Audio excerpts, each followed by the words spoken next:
Welcome to, I guess, the experimentation group. What are we going to call this, Tom? Science debrief? Let's do it. Well, what are the observable implications of a theory? Classic studies on the power of the group. Rerouted the salivary ducts to the outside of his dog's cheek. There is way too much money at stake to rely on art to help us make decisions. We're here with a team that we've been working with for a really long time, fortunately and unfortunately. We've managed to finally ship an experiment. Are you proud of the results? I mean, we will talk about the results in a second, right? It was a good start, and I think for us as a studio, it was a great learning, and it kicked off many more learnings. Do you mind introducing yourself? My name is Sebastian. I'm the CEO of Iteration One. We are a bootstrapped studio from Germany focusing on idle games. Our first game is Nightclub Tycoon, a friendly, witty, beautiful, I guess I would say, idle tycoon game in the nightlife setting. And I've been in the gaming industry for the past 10 years. I started in 2014 with Flare Games, where I helped building the marketing department. And since then, I've been working with several studios across Europe until we funded Iteration One back in 2022. Why idle games? Why'd you go with Nightclub Tycoon? The last game I published when I was at Flare Games was Nonstop Night. Yeah. I remember the pets. I reference this often. That you guys sold a dragon for $5. I converted on it in the early levels, and the whole game was about collecting pets. Exactly. And when one of the producers brought back the first version of Nightclub Tycoon, the whole studio and the publishing department was like, oh, what's this? Is this even a game? This night he's just running around and I can only tap buttons. And I don't know. Since then, I've been really fascinated by the genre. And especially, I think, for us as a newly funded studio, the formula is not quite clear for idle games. When we are talking, I don't know, match 3 or something like this, it looks to me like, okay, that's a very well-defined, very well-discovered genre. So we went here, we went there. We know what works, yes? And with idle games, it seems every 6 months or so, there is a new game that brings something new to the formula or changes the genre completely. And I guess that's the fascinating thing for me. Yes. And where we saw a chance as a new studio. And for us too. And that could not be like a better segue to like the actual experiment we ran. It was exactly the stuff you were talking about. Like, how can we get at the foundational components of this genre? And so the title of the experiment is called Nightclub Tycoon, Are Idle Games Clear Games? And we'll walk through the experiment today. This is a live discussion of the results. We've had a discussion over Google Docs beforehand. We had some comments. This is a Google Doc I'm sharing, but we've gone through, at least done a pass on it. So it's still pretty fresh. It's still pretty raw. We haven't filled in the next steps yet. That's something we're going to do. We're going to do right here, right now. But to walk you through at least some of the high level parameters of the experiment, or at least our hypothesis here, we were ultimately interested in whether or not idle games could be compared to clicker games. So I have gotten into idle games as well because we have a lot of clients that have come with idle games, interestingly enough. A lot of smaller developers seem to be able to make idle games because I would argue that they're low capital costs. I don't know if I'm wrong about that. You tell me, Sebastian. I don't know if it's a question of capital costs or CPIs. So we have multiple clubs, and there was just one club. And there was just a few facilities. And we just had the super core loop, and that was already enough to hook people. And then basically we could build the stuff on top of it. And yeah, so I guess in the end, it's probably capital costs, yes. But it's very easy to start, I would say. It's hard to master the later retention or mid-retention stuff, but mastering day one seems for most idle games pretty straightforward. And when we were discussing, I think we had discussed like the lineage of idle games. Like one of the connections we made was potentially to like clicker games, potentially to the old school cookie clickers. Is there anything to this hypothesis? I think so. So I was thinking about this morning when I was walking with my dog. So I guess if we look at the spectrum, we have on the very left, maybe we have cookie clicker, followed early by maybe something like adventure capitalist, right? That gave new stuff to the genre. And then a lot of stuff. Yeah, I guess an adventure capitalist, then maybe you have something like Idle Miner Tycoon, which brought like the 3 bottleneck mechanic to the genre. I guess then you would go with the early stuff by Cody Games that is like Theme Park, Idle Theme Park, or Idle Empire, whatever it's called. Then they had this Idle Hotel thing, which was also still pretty good. Then people started copying all that stuff, I would say, the Cody Games formula.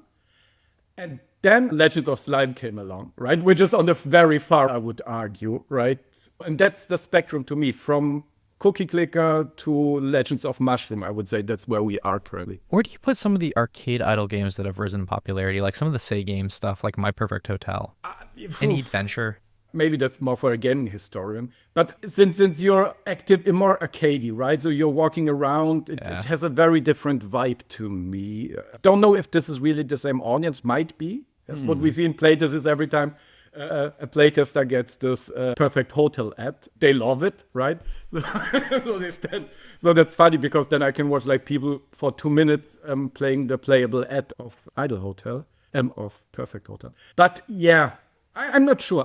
There is something to it, yes, for sure. But it feels very different. Yes. And if you think about that lineage of, okay, if we trace it back to Cookie Clicker, what are some foundational elements of what might drive interest in that genre? And so one of the things we could think about is completing checklists, or just the satisfaction of clicking yes to something. I think like whenever we do chores or when we have like productivity tasks, I have the stickies open on my screen and it feels good to cross off and line out the stickies like you did something. So if that's the case, shouldn't adding more checklists improve retention if this is really what it's about? If we think about Cookie Clicker, you can just sit there and just click.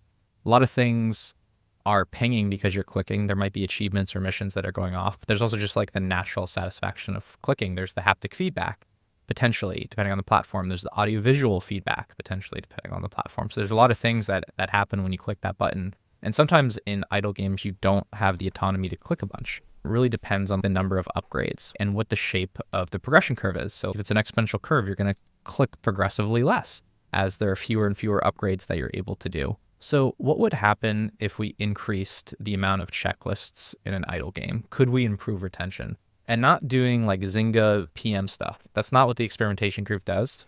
We're interested in seeing what this aspect looks like, this particular feature, when you turn it to 10, when you turn it to 11. Does it really drive metrics?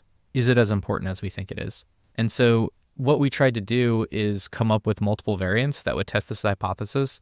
By increasing one of the centers where you claim missions by 6x, you can have 6x more missions to claim. We'll talk about like how that was implemented. And the other thing that we increased was the number of upgrades in the establishments. So there's also audio-visual feedback and haptic feedback, which I think has become like super important. I know David, another experimentation group member, thinks like the haptic feedback is the saving grace of mobile, but like it rumbles. Yes. It rumbles. It definitely is like a classical conditioning feature. And we're going to increase the amount of spending you can do for the establishments. Maybe that's not the best description of variant, but we'll get there. And we have data to share too. So if we were to talk about just the game in general and provide some context to listeners who might be familiar with it or the particular genre, the way I thought about Nightclub Tycoon, or at least some of the idle games, is that you start in a given area. In this case, you're starting in Berlin when we were doing the experiment, and you're tasked with upgrading this nightclub in Berlin. And this nightclub is dilapidated at the moment, and you're going to be able to spend money that you collect to upgrade different parts of the nightclub. And as you upgrade different parts of the nightclub, you're going to actually increase your ability to earn income. And so there's this virtuous cycle in which you're earning income from these establishments, and then you're able to upgrade them further, and they give you even more and more income. And then once you reach a certain amount of income, you're able to move on to the next nightclub, a different location.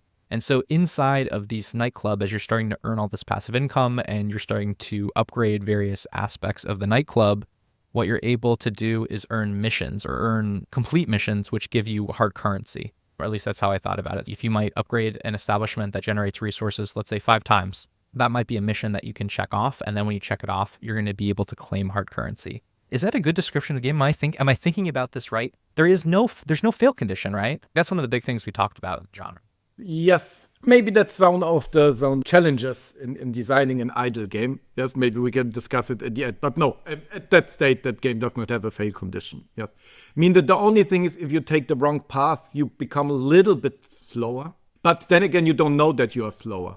Yeah, that's what I was going to say. There also doesn't seem to be a lot of jeopardy between decision A and decision B. It's normally like, I don't know, a kind of inherent preference or just the thing you've got the money for. Like everyone hits the exponential curve at some point too. Like these games spike in terms of time to complete resources or resource generation very quickly. And I think everyone's going to end up at the same wall. I don't know, is another hypothesis here. Yes, that's very correct. There are still different play styles. For example, when I play idle games, I don't think too much. I more or less just hit buttons. Other team members, they do the calculation in their head. Oh, do I pick this upgrade or do I pick that upgrade? For me, maybe because I'm older also, that's not how I play mobile games. I just want to hit buttons. Yes. So there are both paths, right? And I guess the challenge is to make it work for both people that make really dumb decision or random decision like I do, and people, the smarter people in the team that make conscious decisions about how to progress. Yes. In a sense, it's like a strength of the genre, I think, around rewarded video, because it enables something which in other genres is like a barrier. If you want to unlock this next thing, this next piece of entertainment, then you have to watch this video, and it feels very onerous and suboptimal experience. Whereas in idle, normally it really is rewarded. If you want to accelerate your progress in this direction, you can watch the video. Like there's celebrities that happen, like you can really increase the revenue your bar earns by unlocking a celebrity, which oftentimes you have to watch a video to make that happen. And so it feels more Keanu like Reeves? a kind of Not Keanu Reeves. That would be an IP violation. What's Keanu's name here? Lady Blah Blah is Lady Gaga. Who's the Rock? The Rock is the Pebble or something like that. No, Rock the is stone. The stone. Better than the Pebble. But yeah, it feels like a genuine kind of value decision. I'm prepared to give up 30 seconds to improve the game for 2 minutes. I mean, that's the point. You're trading time. So you can keep on grinding for 5 more minutes, or you invest in watching an ad for 30 seconds or maybe 1 minute, and you get the income that you would actually need 5 or 6 or 7 minutes to earn. Exactly. It feels much more opt-in, much more kind of a positive choice. So when we're designing this experiment, again, we're going to X the number of missions. And I think here's the really important part of this experimental design, is that we're going to hold the amount of currency that missions grant constant in the variance that we have. And the reason for that is we didn't want there to be a progression boost from getting to have more missions. So we take the amount of hard currency that's traditionally awarded in a particular mission, and we divide it almost into milestones. So if you think about the control group having a mission that might say, for example, get to level 10, and it will have a claim amount, let's say, of 20 currency.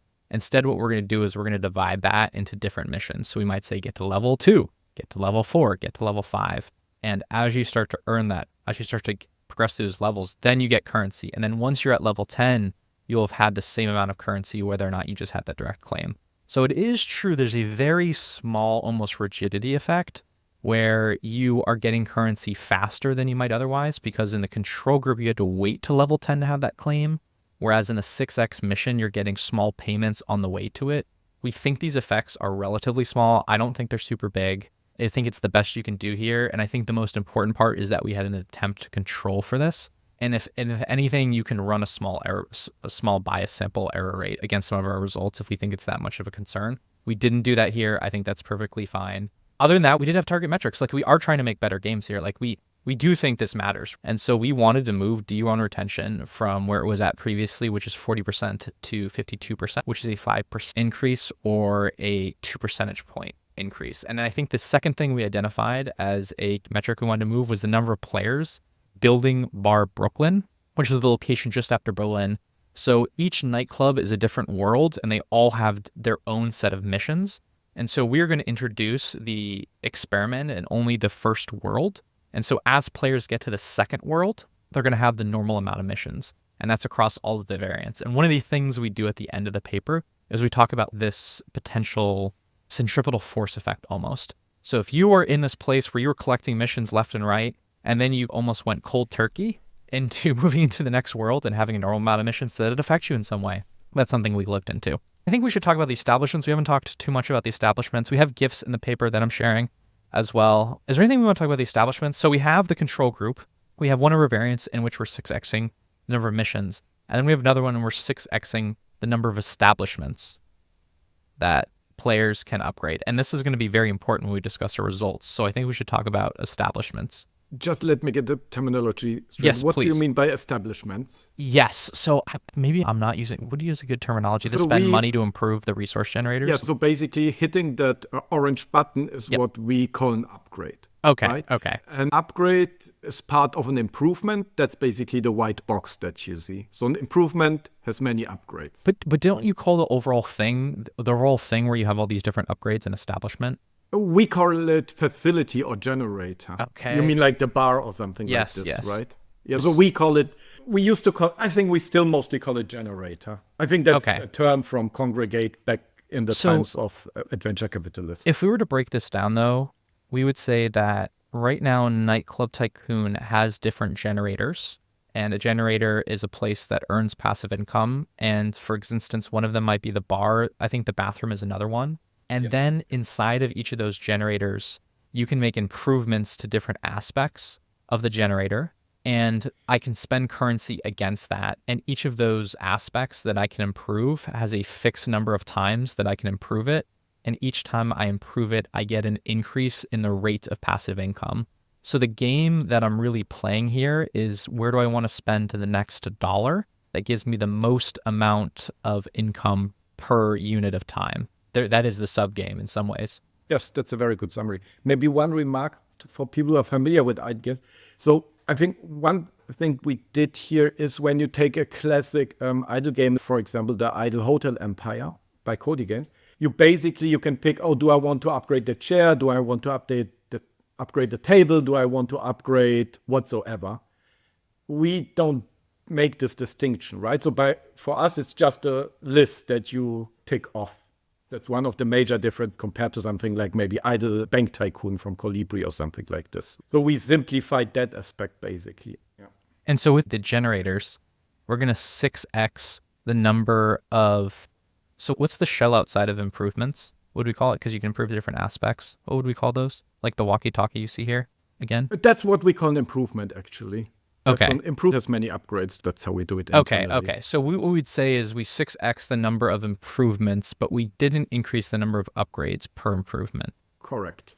And so by upgrading the number of improvements, what is it called again? Oh, yes, the white boxes are the The improvements. improvements, yes, the them upgrades. Okay, because I seeing the text here, the button that says improvement, it's really screwing me up. Okay. Okay, yes. It's So- I so- never noticed that, but it's true. It's just internal. So we 6x them, but we try to hold the amount of currency that they generate constant as well across each of these. Yes.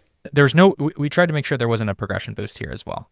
Yes, and I guess that's also what in the numbers, right? A tiny bit maybe because you earn the rewards that you get for an improvement a bit earlier. But yes, the progression is pretty much the same. Okay, so let's talk about our analysis plan. Let's talk about like how we're actually going to pull this off. What was actually going to go into this in terms of the statistics. That's an important part here. To get into the econometrics, I aim for 80% power, 95% statistical significance on D1 retention. Those to me are just standard off-the-shelf metrics. We didn't do like a ton of pre-analysis, which I think was fine, appropriate at the speed we were trying to move at. We did a one-sided test. We wanted to make sure that we were able to beat our benchmark. And then remember, we were shooting for that 5 percentage point uplift in D1 retention from 40% to 42%. We actually had quite a number of installs, we got very close to the number that we wanted to before we started the experiment. We got to 28,000 installs, and this was this was Android only. We were in this experiment, and we did the analysis in Firebase, or at least we pulled the data from Firebase. We use Firebase as the tool. So let's talk about our results. So the way we chose to display results, and there are raw results that you can get in a link that we'll have. We're going to publish the Google paper. We're going to do a blog post. We want some of the science to be as reproducible as possible. What we did is we looked at the different variants we had. And again, so we had the control group, we had the 6x missions, 6x establishments, and then we actually mixed two of them together. We had a third variant, which had both the 6x missions and 6x establishments. And what we did is we took a look at a series of KPIs, and we looked at the percent change in that KPI between the control group and the different variants. The raw numbers are displayed. I do have them in a Google Sheet that will be shared. But we thought this was a convenient way just to look at things that had a very big change. And so let's look at one of the things that had the biggest change of all, or maybe not, was retention. Would we like to talk about what happened to D1 retention across the different variants?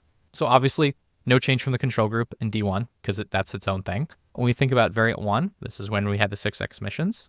We had a whopping 0.9% change in dean retention. Again, that's not percentage point, that's percent change. So very small uplift.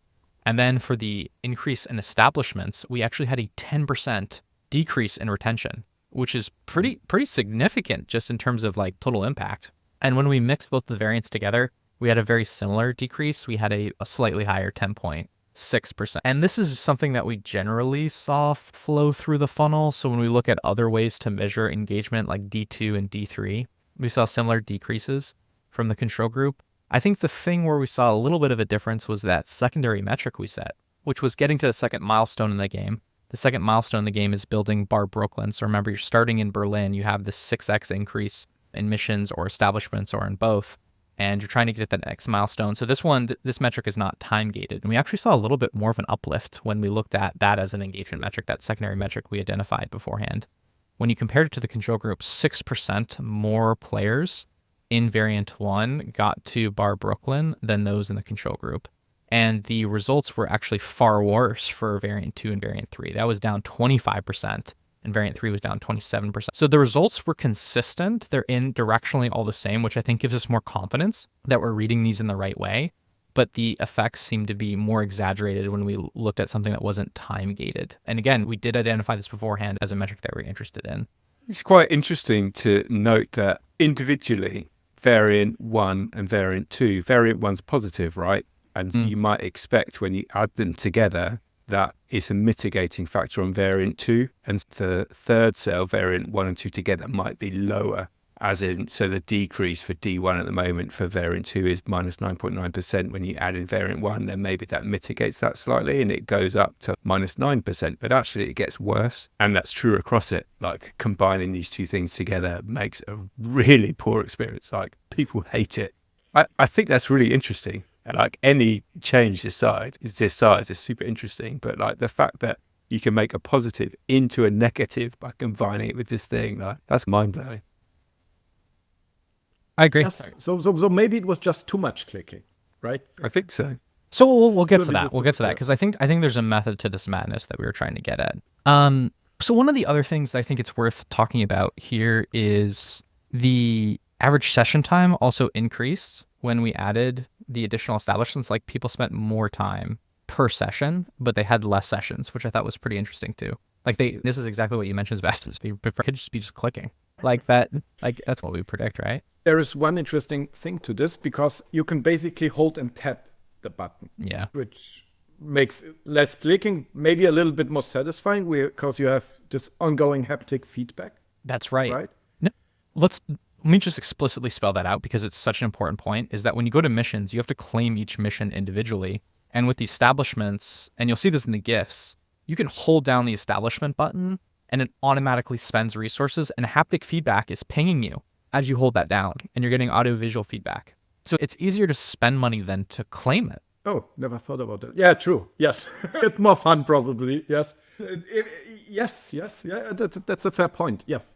It's more fun spending money than earning it, most probably. Yes. The other thing I wanted to point to was the difference in the average claimed missions.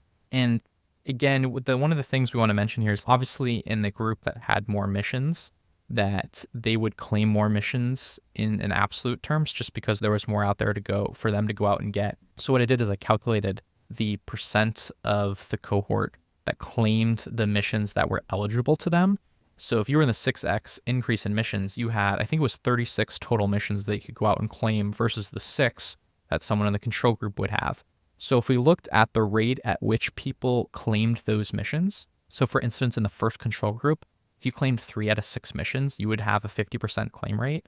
Whereas if you claimed, what do we say? Do we say 26 or do we say 36? I think we said 36 total missions. I think if it was 36 total missions, then if you claimed 18 out of the 36, then you would have 50% claim rate for that particular cohort. And so that's actually what we're measuring here in terms of the difference between the average claimed missions, is that the difference in fulfillment.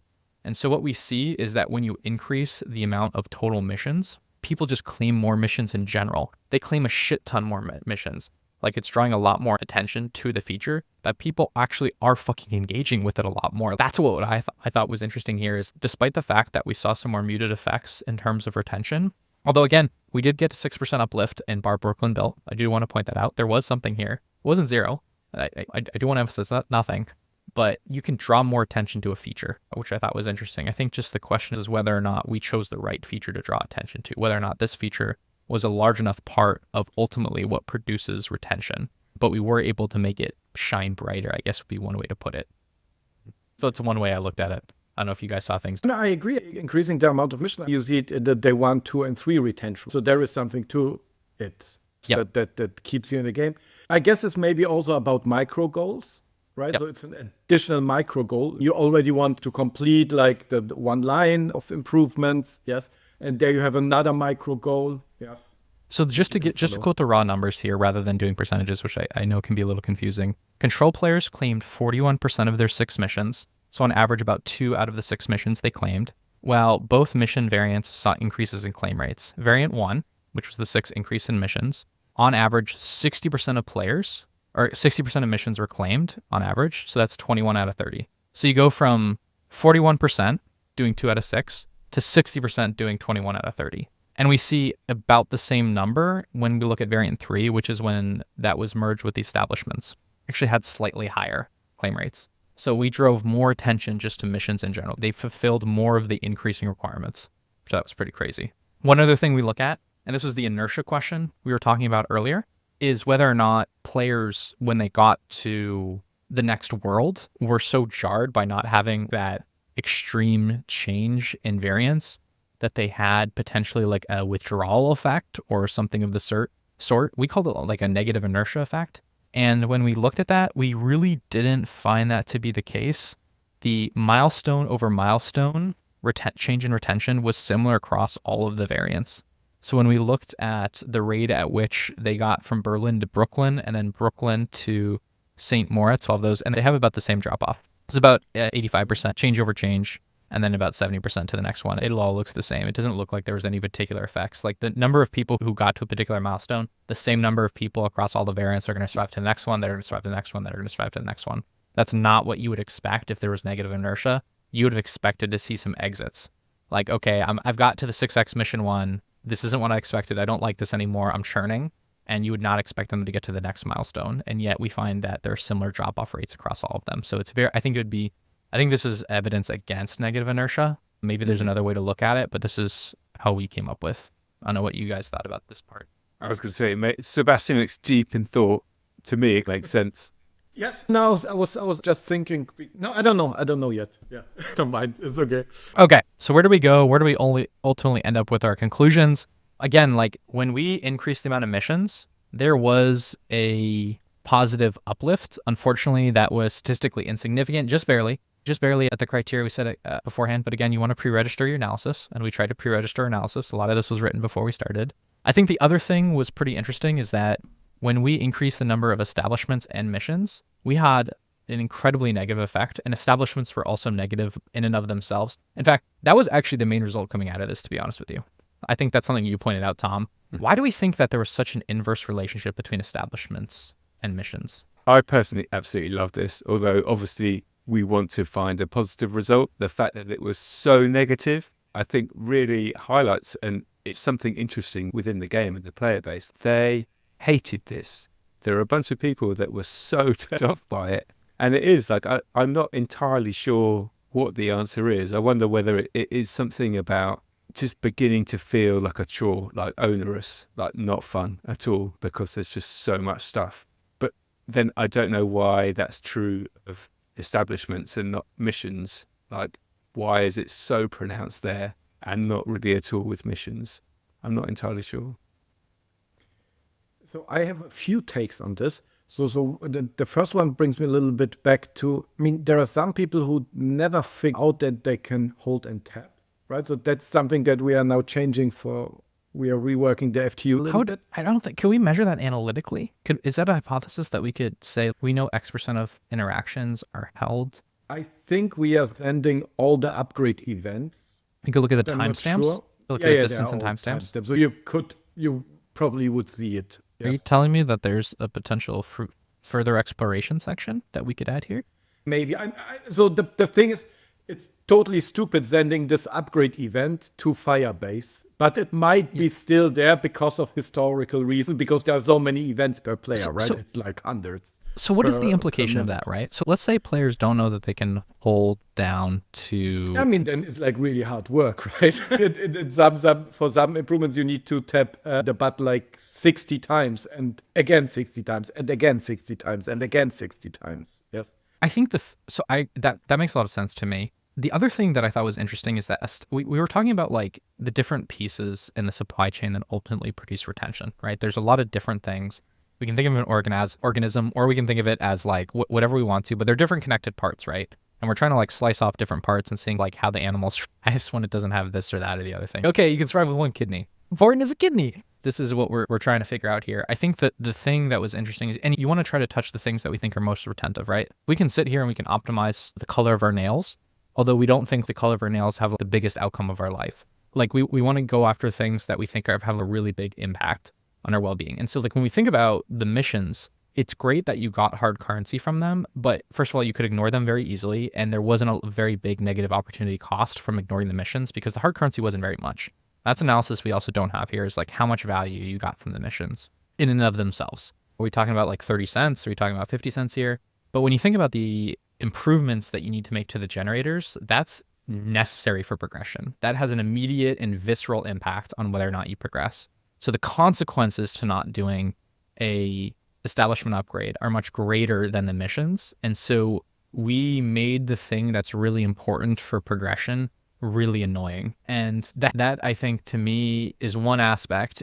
But the thing is, you're spending money, which is negative, right? Mm-hmm. You're spending money, but ultimately like you're not spending money, right? You should be investing money. This should be a positive experience. And I think you don't have any negative feedback in the game when you spend money. Like it's the same as when you claim it, right? You get haptic feedback and you see the currencies go away, but it doesn't feel negative. I don't think you have any minus marks. I don't think you have any red there. It doesn't feel like it's something that should be punishing, but ultimately I'm making an investment, right? When I spend money. And yeah, and your return on your investment is more or less, I wouldn't say it's, but within a few seconds, right? So basically, because you're on such a steep exponential curve, each investment is, you just spend €1 and you get 10 back instantly, more or less, right? So do you buy a hyperbolic discounting story then? So this is like this is a behavioral economics notion where people just place a huge discount on the future and they value things that are closer to the present far more. No, I can tell you why. Because we use this idle game notation for big numbers. So you quite fast, you go into this 3AA, 3AB to represent the exponential curve, right? And my take on it is that most people don't get it. It's just random stuff for them. Yep. Again, maybe player type, because I'm more easy-minded than most of the people in my team, right? They do the math. For me, I don't know what this is. It's like FG whatever. Yes. So I don't know if people really can do that calculation. Maybe it's so more instinct. Yes. So yeah, that would go in your direction, Philip, what you just said. Yes. But then it's rather instinct than a rational decision. So you get it from the feeling of what you're getting back. Most probably it wouldn't make a difference, even if we wouldn't show any numbers at all, which we've been discussing here already. Yes. The question is, do you really need those numbers? We removed plenty of the statistics from the game already, and there was no change, right? So now we have one big number. That's something that the three of us also discussed once, yes? Yeah. And that didn't change the behavior. So now it's another tab in the sub-menu where you can get a bit more of advanced statistics, right? But removed way more numbers. So maybe it's more about the feeling, the instinct that you develop while playing the game, yeah. I was thinking something similar, and maybe what it's done is unbalanced investment versus reward calculation for a player. So they're still like spending their whole time, like spending so much time spending, but now each reward is tiny, and so it just feels like I'm not getting enough. Like this is really frustrating. I want a big bang, and so maybe that's, or maybe they don't care at all about rewards. But I feel like there's something about there's so many milestones it just becomes a bit tiring, just a bit onerous. If you're running a 10K and every 100 meters it was like 100 meters, 200 meters, 300 meters, 400 meters, after a while you just be like, Jesus, mate. Let's talk about the experimental impact curve.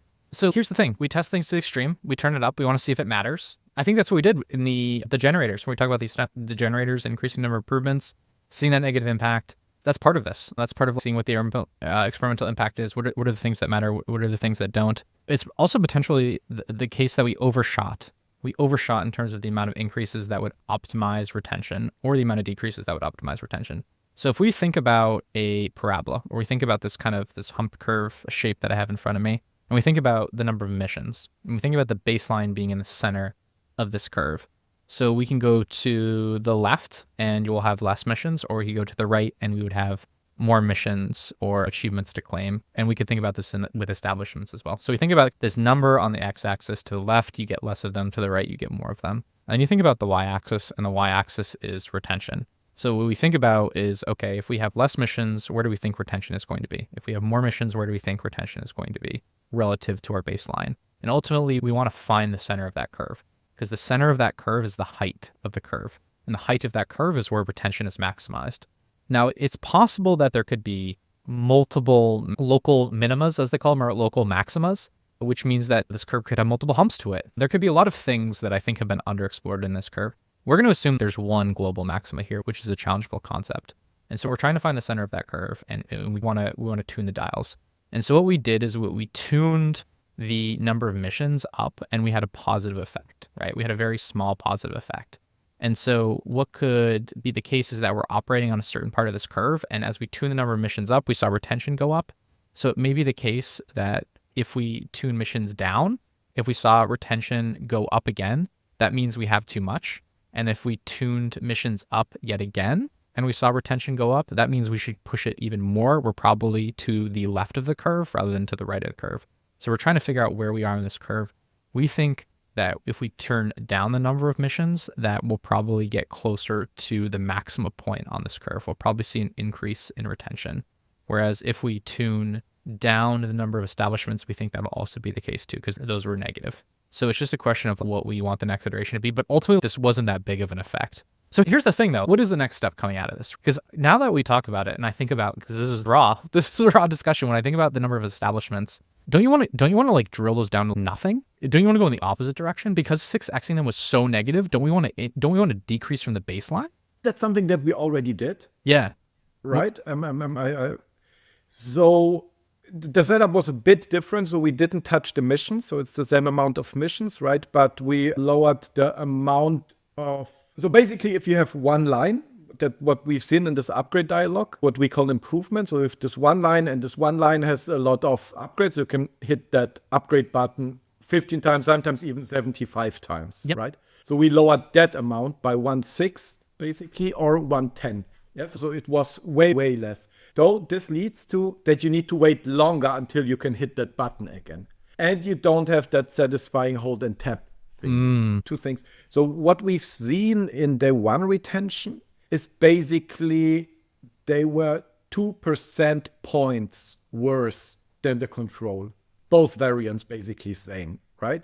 So we are taking away from them how often they can hit the upgrade button. Yes. And the retention goes down by, more or less 5% basically. Yes. So why do we think we saw such negative results here? So I think, my thinking is the following. I think there is a very broad area how often people want to hit that button, right? I think in this experiment, in our initial experiment, there were too many times where they could hit that button. In that second experiment that we did, it was too few times. Yes, so it was not enough. It was just too much waiting. Because with idle games, you waiting games, but you still want to do something. So I remember, for example, back a few years ago, I just went through Idle Miner Tycoon, for example. And with them, you can do an upgrade more or less every 12 seconds. Or it was a few years ago. Yeah, so every 12 seconds, you can press a button. Sometimes a little bit faster, yes, but somewhere in this area, yes. And maybe somewhere there, that's the right frequency. And then it's fine-tuning, right? But it doesn't seem to make that much of a difference unless you really go over the top with it. So we think it only matters at the extreme ranges, like weird things happen. I guess we want to redraw this curve a little bit. I want it to be steeper then. It would almost be tuned inward. Or what is your take So I feel like definitely feels like a logical next step on establishment for sure, because the reaction was so steep. But I also wonder, like, why? Like, why is this the thing that matters? Is it because it's the thing which is most closely tied to progress? And therefore, if that is the case, would doing something around how we signal progress have an impact? If that's what we're saying, the thing which really matters to people is the feeling of progress. And what we did was make it feel like too much. Then is there another angle that we can attack this? I think it's two things. Yes, it's the feeling of progress. That's probably the most important thing. But the second one is that you are useful as a player. And I think if there are too many upgrades, it just feels like a bad joke, maybe. Yes, it's just you don't have the feeling that you are useful, or that because nothing happens, you're just hitting that button, right? And if you're doing too few things, it's more less like watching a movie or something like this, and you just hit this button every 60 seconds or 90 seconds or 120 seconds. So I guess you need to have this feeling, right, that you're contributing to the progress in a meaningful way. Yeah. This is what My Perfect Hotel does really well, I think, is because you're walking around the hotel all the time, each upgrade or significant upgrade has an immediate visual impact on the environment, right? Like you unlock a new room or you upgrade a room from one tier to the next tier. And so as you move around, you're constantly reminded, number one, of how much you've done, but also how much there is still to do. And that, I wonder whether there's something there about visually signposting to players more significantly the thing that you've done. Yes, I think so. So one of the next things that we are more or less as a follow-up of this that we have on our roadmap is improving vastly on the mission system. So what we want to do is basically that the user can see 3 missions, always 3 missions, right? So there is always progress on one of those missions. Mm-hmm. And that he should claim a mission more or less every 1 to 2 minutes. Yeah, so that's the rough plan, right? So you have always this micro goal, you always get a reward. And then again, there's big steps, basically, right? Where you have a vast visual progress. Yeah. Which is a little like the kind of the behemoths, like Royal Match, Monopoly Go, where they stack up all these events on top of each other. And so between each level, which tend to last around 60 to 90 seconds, you progress in a bunch of stuff. You're always ticking off. You're always moving towards something, maybe even 2 or 3 things at the same time. It feels like super rewarding. So Yes, and you always know what to do.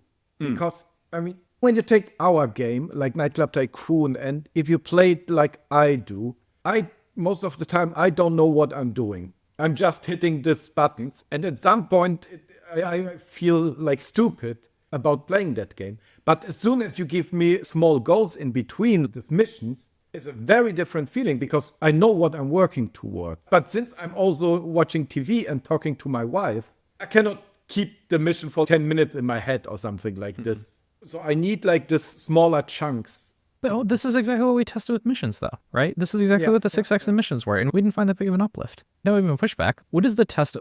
I think we have to, as a next step, we have to come up with a testable hypothesis, right? Like whatever we think is the case has to be subject to exactly the work we did here would be that's my experimentation argument. But here's the question to you guys. What we did basically, we took larger missions and sliced them in smaller chunks. Yes. Right? Correct. It was an easy design. That's how we could run the experiment in many ways, right? It was. Exactly. Yes. My question is maybe those missions there is too little variance in it because it basically we took a large mission, I don't know, collect 100, right? And we sliced it into collect 5 times $20. And it feels very repetitive. It's always the same. And when you look, for example, I played Vacation Tycoon. It's a very simple idle game, right? But they have this really nice mission system. There are always different missions. So spend $20 at this establishment, earn $50 here, and serve 20 guests. Do you use it to guide your action? Do you work backwards? So you see the missions. Do you work backwards from what the mission asks you to the next thing you do? Can you direct link into it? Upgrade this thing to level 10. I click into it. I go to the established. I don't have to go back to the home screen. It gives me right there. Okay. No. Sorry, go we ahead. do it in our game. I'm just the poking you a game little that bit. I just yeah. Okay. Yeah, stuff is changing. That's my point here, right? It's not always the same. Yes, it gives you something different every time. But you're not. So there's more of sense like progressing and not another 20, right? But it's different. Why is it different though? Because you're not using the missions to guide your action, right? It's still just like a nice pat on the back that like this thing turns green and you can claim it at some point, right? You're saying it's not the case, but the way you're describing it to me, it feels like that's still the case, right? It turns green just on different conditions. It almost feels randomized, maybe in some way. I don't know, is it a random loot box? Is that what this is? Like you almost get this random green light that tells you to claim? In some sense, I think it's entertaining you along the way. Okay. That's my take. If you would ask our game designer, he would say that it's guiding your progress and basically telling you what to do next. And I think that's one part of it. But to me, it's entertainment along the way. When you say entertainment, though, what is entertaining about it? I'm pushing to the raw science here because I want to play It's hypothesis. like when you go running, right? Yep. So for me, it's way easier to run. For example, where I live, there is basically a very long road, and you have this street lights, right? And you have the street lights, and I think it's every 50 meters or so there is one street light. And I hate running. Yep. I hate all sorts of sports, Yep. but particularly running. But it's way easier for me. One thing that I, for example, do is every time I pass by a street light, so every 50 meters, I say out loud in front of me like, bullseye, awesome. And it makes it way easier for me to run. It's way more entertaining. Yes, of course, it's guiding somehow my progress. But every time I think in my head, oh, bullseye, in this arcade voice, I don't know, it's satisfying. It's way easier for me to run. Yes, and I think that's... Monopoly Go, right? They have put so much juice into that game. When something happens, you earn some cash. It doesn't just say $50 earned. It showers the screen in cash. You feel amazing. And that happens with everything. So as you move around, the experience is also juiced up that you're just like, it feels great. The pat on the back, the rewards, the obvious progress, even though I would say that I'm equally confused playing that game as I am with a lot of idle games. Like most of it took me quite a few sessions to work out what the hell I was actually doing, but I felt great doing it.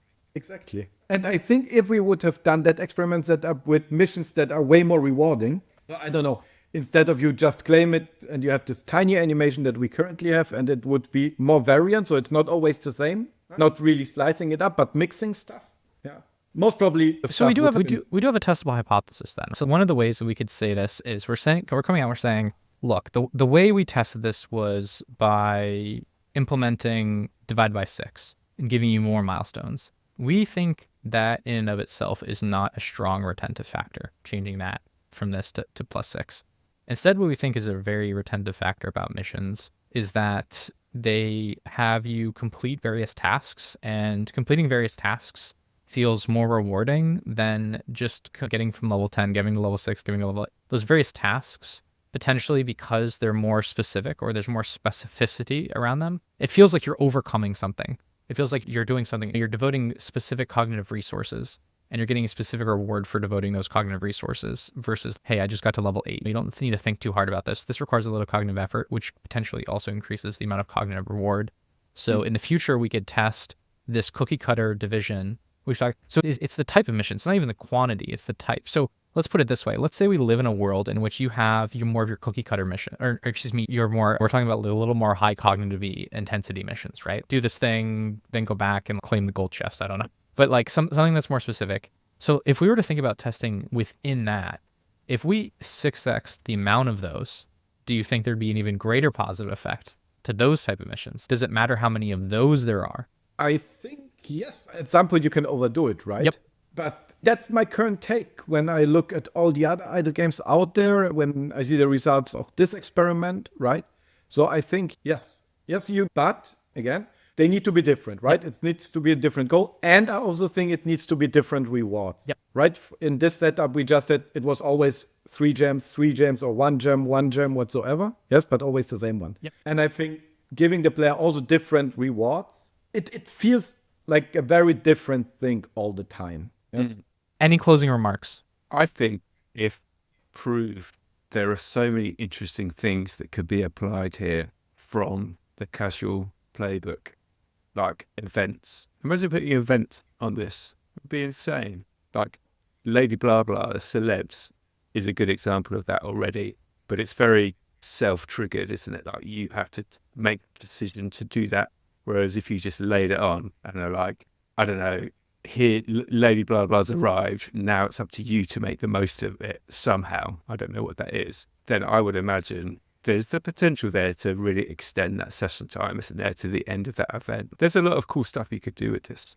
If we're already in after hours, I think AI could generate missions. Like this is to me something that AI could totally do, is if you want more bespoke missions, AI should get, they don't need to be personalized, just to be clear. I'm not suggesting personalization. Yeah. I'm just saying it's complicated for a designer to sit down and actually design bespoke, specific things to do versus just like level 8, level 10. It's exactly why we did it, is that it was easy. It was very zero designer work tax. This to me is something like AI could absolutely do. You have to check out the latest version, what we've used. Yes, and what we have done now is we're currently testing a new mechanic. So basically, you can now influence the spawn rate of the guests. Yep. Yes, so basically at some point you have too few guests in the club, so you need to go outside and upgrade your billboards. That's awesome. Yes, and they have timers and so on, Yep. so to bring in a different mechanic or a different dynamic and also get better control over the sessions, right? The Idle theme park one does this really well with guests. Yes, it's a bit different for us, but we have also that thingy that they have, that there is a large group coming in. We introduced a party meter. Because the problem is that you don't really understand that there are too few guests in the club. You cannot really tell.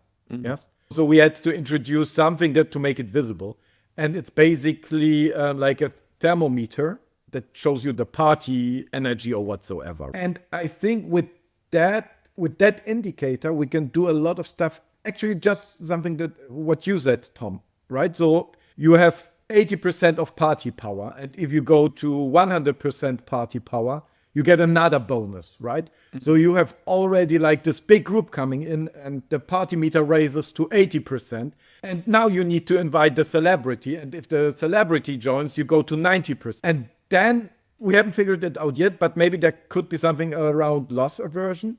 You don't want to go the party meter below 80 because as soon as you're over 80, it's pumping, and we added some additional light effects and some additional emojis here and there, right? So you want to keep it pumping. So I guess our thinking here is, can we get, because you don't have a fail state in Idle, which makes it a bit hard making stuff exciting, right? What if it's always great, but you can make it super awesome? And then you want to stay at super awesome and not go down back to great. So that's something that we're currently playing around with, yes? But it goes all in the similar direction, right? It would be basically, and the missions would then maybe guide you, yes? So you want to keep the party pumping at super awesome, yes? Keep on clearing those missions, right? Yeah. So that's the gist of what we're currently thinking about.